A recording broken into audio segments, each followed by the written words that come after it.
There's nothing good about war. It's just chaos and mess and death and destruction.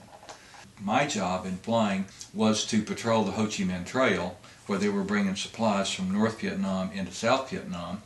And I was on my 53rd mission, and we were in the southern part of North Vietnam.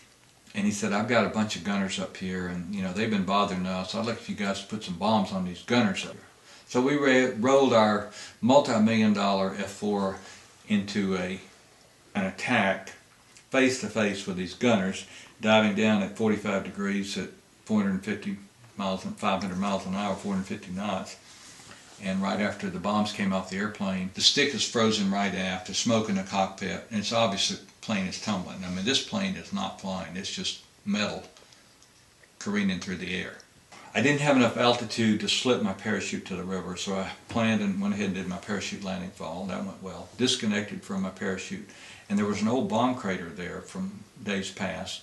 It's about 3 feet deep. I jumped down in it. This was a French prison built in the early 1900s, occupied an entire city block. The walls are 15 feet high, about 5 feet thick. There's embedded broken glass, wine bottles broken on top, just filled with them. And then there's also electrical wire, and then guard towers at all the corners with guards and machine guns. So nobody ever escaped from that prison. One interrogator that said, I'm your friend, and we just need to know this information, it's harmless, and then the bad cop guy says, you fill this out or you're gonna be punished right away. My experience was what we call the humane torture, where they put you in stress positions to make you almost torture yourself. And then when you didn't do it, then they would just kick you and beat you until you got back into the stress position. So I went, and then in May of 1969, there was escape at one of the other camps, and they started regular torture in our camp. You don't give up until it's over, because you can still win. So John McCain was probably the most seriously wounded, injured POW who actually was able to come home and live through it, from the capture part and the ejection sequence.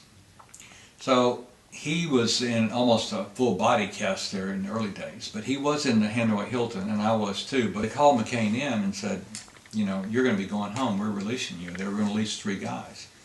McCain said, I don't think so. I'm staying. So they sent him back to his cell to think it through. And he came back, and same thing. Nope, I'm staying here.